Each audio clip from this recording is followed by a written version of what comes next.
वक्ता और राष्ट्रीय प्रवक्ता के साथ भारत स्वाभिमान ट्रस्ट के राष्ट्रीय महामंत्री बाबा रामदेव के साथ रहने वाले और भारत के वैज्ञानिक देश विदेश में जिनका नाम आयुर्वेदिक के रूप में माना जाता है, राजीव जी दीक्षित की मौत को लेकर कई संशय बना हुआ और कितनी चली आ रही है कि इनकी मौत हुई क्या या उन्हें मार दिया गया। इस संदर्भ में हमें जनजातीय क्षेत्र राजस्थान और गुजरात और मध्य प्रदेश में अपनी पूर्णकालीन सेवा देने वाले आचार्य दयानंद जी शास्त्री, जो उनकी राजीव जी के साथ हमेशा साथ में रहे और अंतिम समय तक उनके साथ रहने वाले आचार्य दयानंद सागर जी से हम चर्चा करेंगे। उनकी मौत का रहस्य क्या है और उनका खुलासा करेंगे। अब चलते हैं दयानंद आचार्य जी के पास।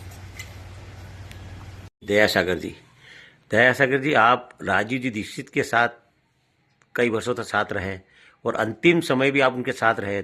उनकी मौत का कारण अभी तक पता नहीं चल पाया, क्या कारण था और क्या किस वजह से मौत हुई उनकी? राजीव दीक्षित एक अंतर्राष्ट्रीय शख्सियत के रूप में जाने पहचाने जाते थे और जहां तक उनका आभा मंडल था पूरे देश और दुनिया के लोग जानते थे। जहां तक उनका सवाल मृत्यु का है, मैं ये बताना चाहता हूं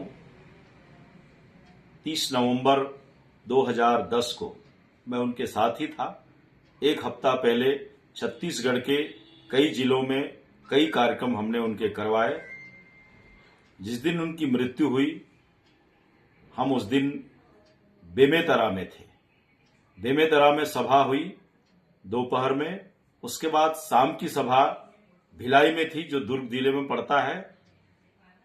दुर्ग पहुंचने से पहले स्कॉर्पियो गाड़ी में हम लोग बैठे थे, उन्हें अटैक आया, जिसकी जानकारी न राजीव जी को थी ना मुझे थी। पता तब चला जब हम उनको हॉस्पिटल ले गए।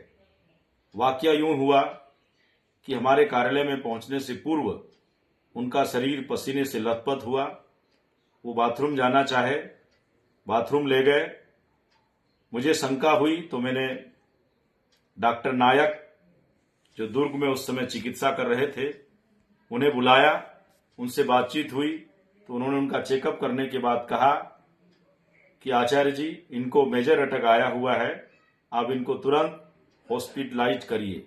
और मैं भारत सरकार का हॉस्पिटल जो सरकारी है, भिलाई स्टील प्लांट भिलाई में है, उन्हें ले गया।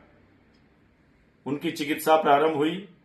चिकित्सा होने के बाद वे अपने आप को स्वस्थ महसूस करने लगे, लेकिन उन्हें जो मेजर अटैक आया हुआ था, उन्हें एंजियोग्राफी कराने की आवश्यकता थी। अपोलो हॉस्पिटल के डॉक्टर दिलीप रत्नानी वहां आ चुके थे। उन्होंने भी कहा कि इनको अपोलो हॉस्पिटल ले जाएं, लेकिन राजीव दीक्षित कहने लगे मुझे कुछ नहीं हुआ। बाबा रामदेव और राजीव दीक्षित के बीच इस बीच 20 मिनट का संवाद हुआ। बाबा जी ने उन्हें बहुत समझाया, तब जाकर के राजू भाई हॉस्पिटल जाने को तैयार हुए। उन्हें अपोलो हॉस्पिटल भिलाई में एडमिट किया गया। चिकित्सा प्रारंभ हुई, लेकिन भगवान को यही मंजूर था। रात को फिर उन्हें अटैक आया और रात को 12 बजे के आसपास राजीव भाई ने अपना इह लीला का संवरण कर लिया।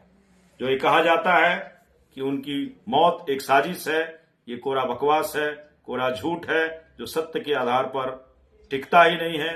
भारत सरकार ने कई जांच एजेंसियों के माध्यम से इसकी पूरी जानकारी ली और हर जानकारी में हम खरे उतरे। राजीव जी दीक्षित की मौत पर कई संदेश व्यक्त किया जा रहा है। उनकी मौत नेचुरल नहीं हुई है, कोई उनकी साजिश से हत्या कर दी गई है। क्या कहना चाहेंगे आप आचार्य दयाशंकर जी? मैं उन दिनों जब उनकी मृत्यु हुई, छत्तीसगढ़ राज्य का भारत स्वाभिमान का प्रदेश प्रभारी था। 7 दिनों तक उनके साथ चलता रहा।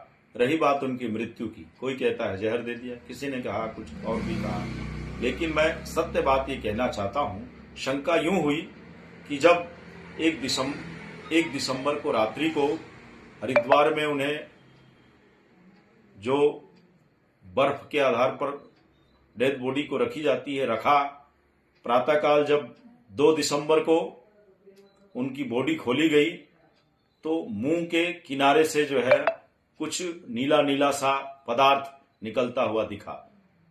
वह चित्र अभी भी पत्रकारों के पास में है। उसी दृश्य को देख करके बहुत लोगों ने शंका जाहिर किया कि उनको जहर दिया गया, परंतु बाबा रामदेव जी जो भारत स्वाभिमान और पतंजलि योगपीठ के प्रमुख व्यक्ति थे, उन्होंने इसके लिए भिलाई हॉस्पिटल और अंबेडकर चिकित्सालय रायपुर और छत्तीसगढ़ सरकार से भी उस समय पूछा, पूरी जानकारी ली। पता चला कि जब मौत हुई तो मौत के बाद जब किसी को एयरलिफ्ट किया जाता है तो उन्हें इंजेक्ट किया जाता है। रायपुर मेडिकल कॉलेज में इंजेक्ट किया गया, उसके बाद हवाई जहाज से देहरादून ले जाया गया। इस बीच उनके बॉडी को सुरक्षित रखने के लिए जो केमिकल आदि डाले जाते हैं, उसकी वजह से उनका चेहरा नीला हुआ और यही शंका लोगों को आज भी एक शंका के रूप में देखी जाती है।